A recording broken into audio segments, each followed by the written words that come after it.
My name is Greta Lindqvist. I am 34 years old. 3 weeks ago, I walked onto a stage in front of 400 employees of a manufacturing company in Ohio. My stepfather was in the third row.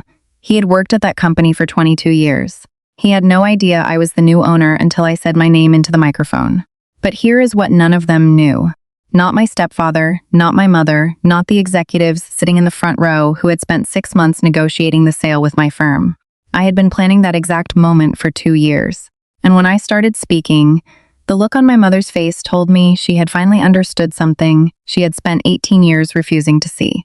Before I take you back to the beginning, take a second to like and subscribe. And tell me in the comments where you are watching from right now and what time it is. I read every single one. Now let me take you back to the night I was 16, because that is where this started. My stepfather was a man named Roland Pelletier. He came into my life when I was 11, after my mother married him 2 years after my biological father died. Roland was a plant supervisor at a large industrial components manufacturer called Brennan Tool and Die in a small city outside Columbus. He had worked there since he was 26. He was good at his job. He was proud of his job. He talked about Brennan Tool and Die the way some men talk about a country they fought for. He was also, from the first month he lived in our house, a man who had decided that I was not going to be worth much. I do not know exactly why. I have spent years trying to understand it. The closest I have come is this. Roland was a man who measured people by whether they were useful to him, and I was an 11-year-old girl who was not his, who reminded my mother of the husband she had lost, and who did not laugh at his jokes. So he filed me, early, into the category of things that were taking up space in his house without earning their place. He was not violent. I want to be clear about that. He never hit me. He never screamed. What he did was quieter and, in some ways, harder to recover from. He made small, steady, corrosive comments for 7 years. The kind of comments that a child absorbs into the foundation of who she thinks she is. The night I was 16 is the one I remember most clearly. I had just gotten home from a regional science competition. I had placed second in the state in an engineering design challenge. I had built a small load-bearing structural model that had held more weight per gram than every entry except one. I had been driven home by my teacher because my mother and Roland had not come to the competition. I walked into the kitchen holding a small silver medal and a certificate. I told them I had placed second in the state. Roland was sitting at the kitchen table with a beer. He looked at the medal. He laughed. Not a big laugh, a small one. The kind of laugh that is designed to make you feel stupid for having been proud of something. He said second place. So first loser, he took a sip of his beer. Greta, let me save you some time. People like us do not end up running things. We end up working for the people who run things. You should learn that now. It will save you a lot of disappointment. You are not going to amount to anything special. Get comfortable with that. I looked at my mother. She was standing at the counter. She had heard everything. She nodded. She did not nod aggressively. She nodded the way you nod when someone says something you have decided not to argue with. A small, tired, agreeing nod. Then she turned back to the dishes. That nod did more damage than anything Roland ever said. Roland was a man who did not love me. I could survive that. My mother was a woman who did. And she had just agreed, in front of me, that I was not going to amount to anything. I went up to my room. I put the medal in a drawer. I did not cry. I made a decision instead. I decided that Roland was wrong and that I was going to spend the rest of my life proving it, and that I was going to do it quietly, and that I was not going to tell anybody what I was doing until the proving was complete. It took 18 years. Let me tell you what I did with those 18 years, because the doing is the whole story. I left for college at 18 on a full academic scholarship, mechanical engineering at a strong state university. I worked 2 jobs through school. I did not ask my mother and Roland for a single dollar, and they did not offer one. I graduated near the top of my class. I took a job at a small engineering firm. I was good at the work, but I noticed something in my first 2 years that changed the direction of my entire life.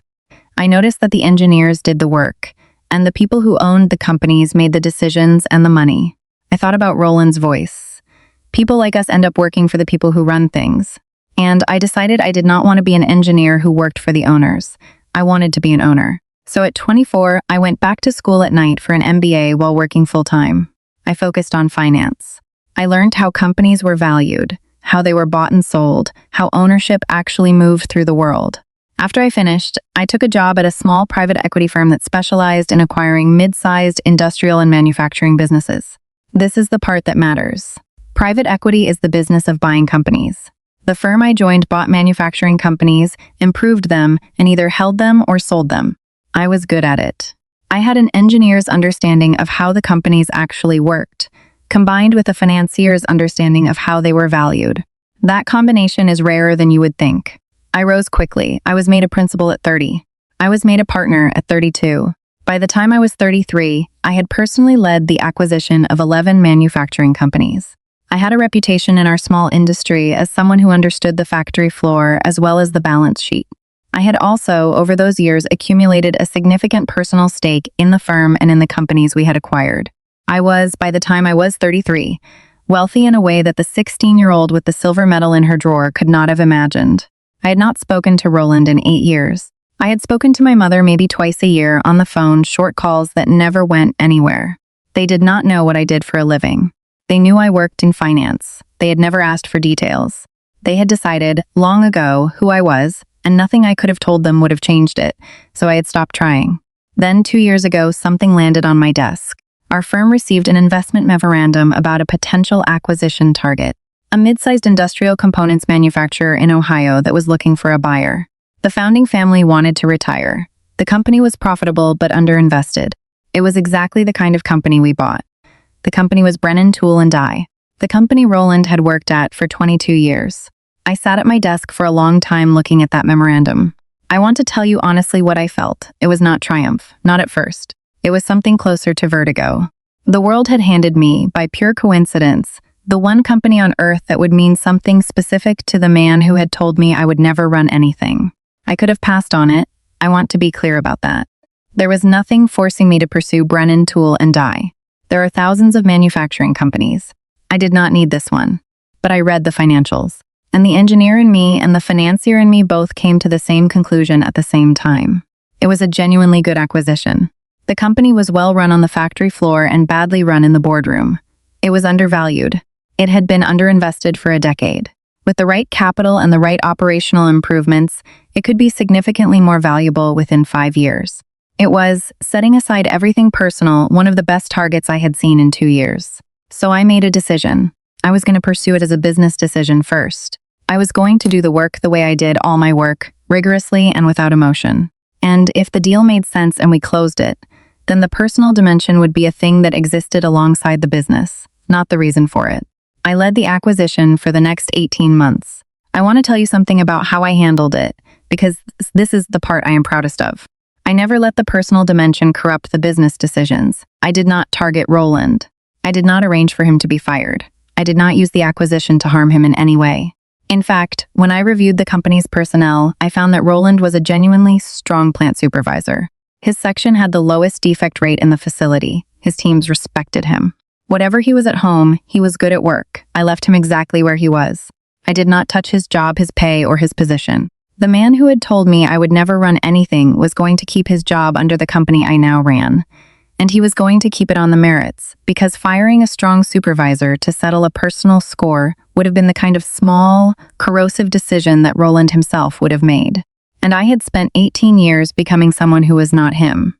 We closed the acquisition 6 months ago. My firm became the majority owner of Brennan Tool and Die. I became the chair of the board and the controlling principal. The transaction was structured through a holding entity, and my name was not splashed across the local news. The employees knew the company had been sold to a private equity firm. They did not know who specifically was behind it. The founding family asked me to come to Ohio for an all-hands meeting, 6 weeks after closing, to introduce the new ownership to the entire workforce.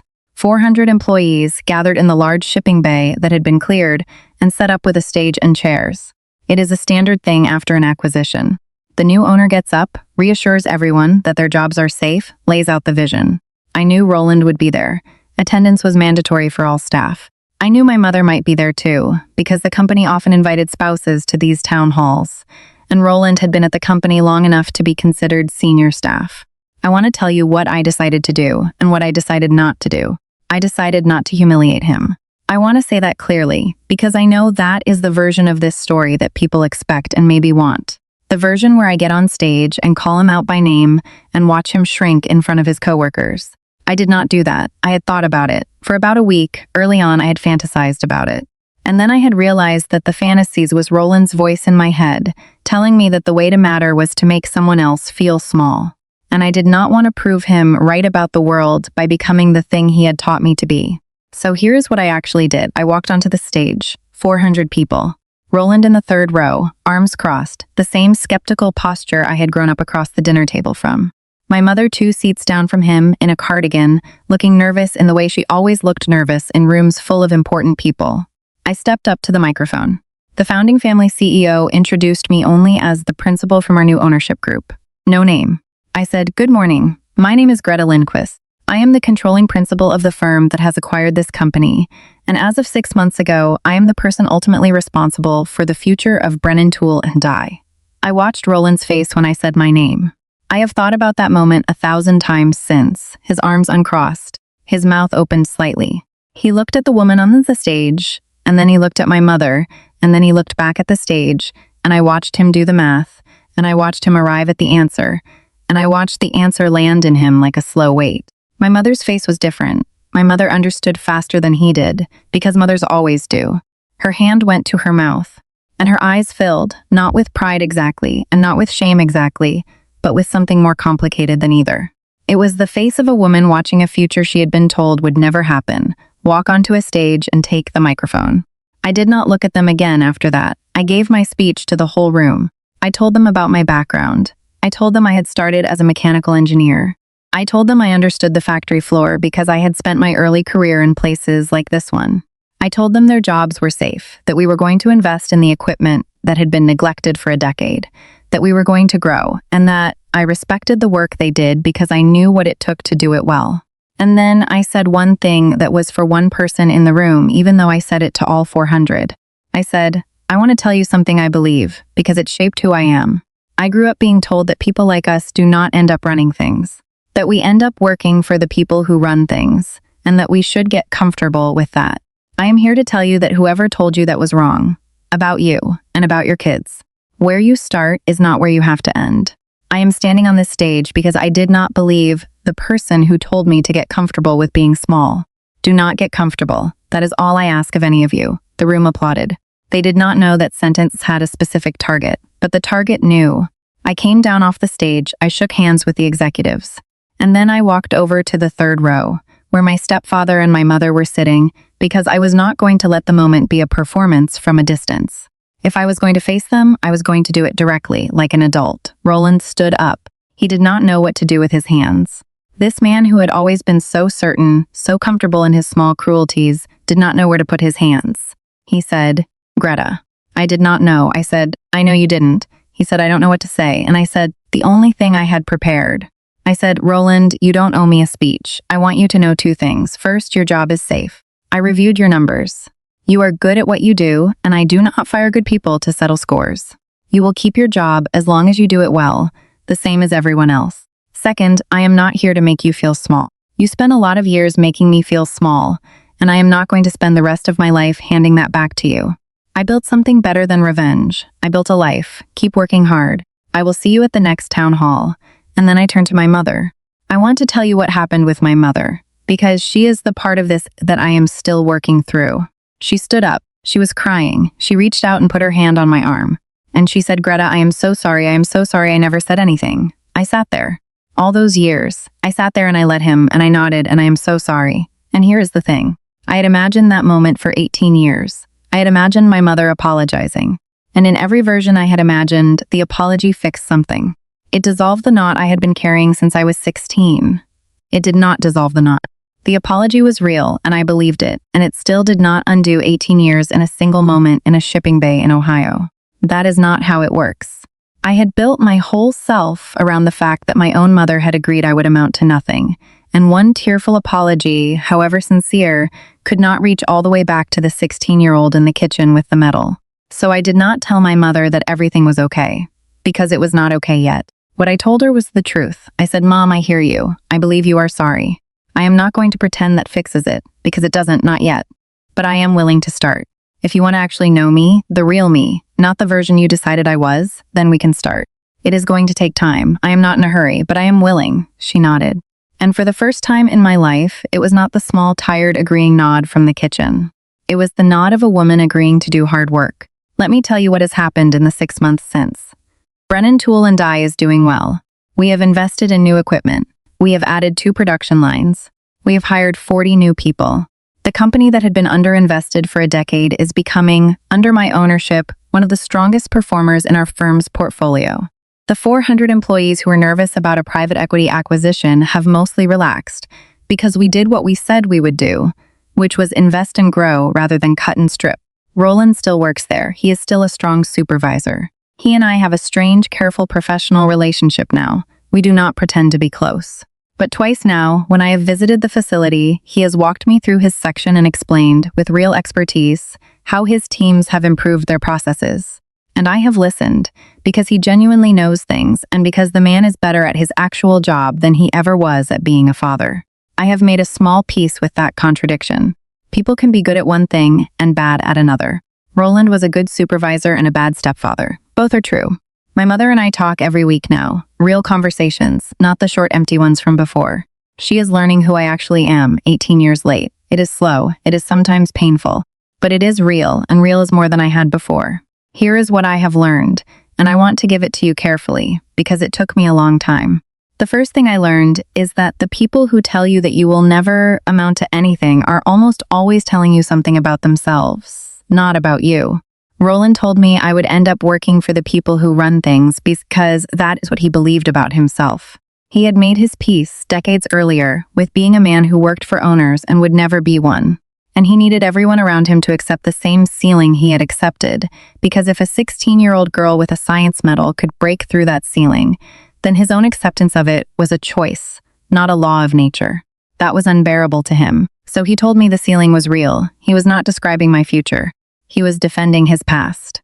When someone tells you that you will never amount to anything, listen carefully, because they are usually confessing the limit they accepted for themselves and asking you to accept it too, so they do not have to feel alone underneath it.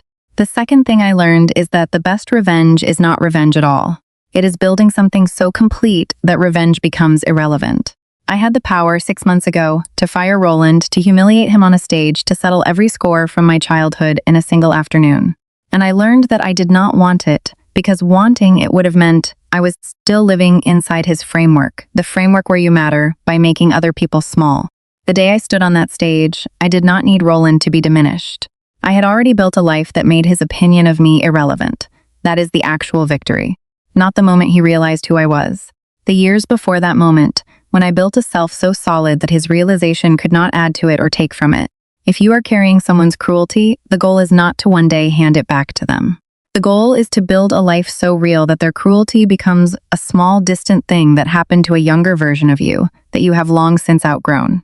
The third thing I learned, and the hardest, is that the parent who stayed silent while you were diminished is sometimes harder to forgive than the parent who did the diminishing. Roland was cruel, but Roland did not love me, and I made my peace with his cruelty long ago, because you can survive cruelty from someone who is never on your side.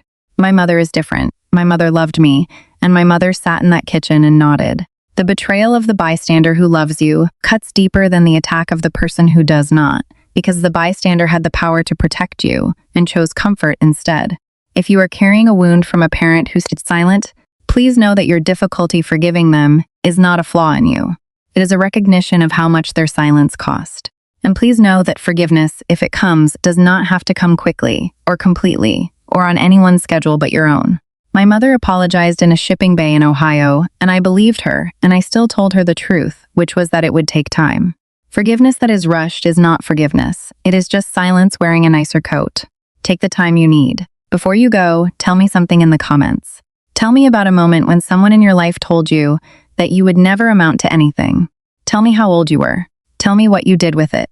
And tell me, if you have built a life since then that would surprise the person who said it, what that life looks like now.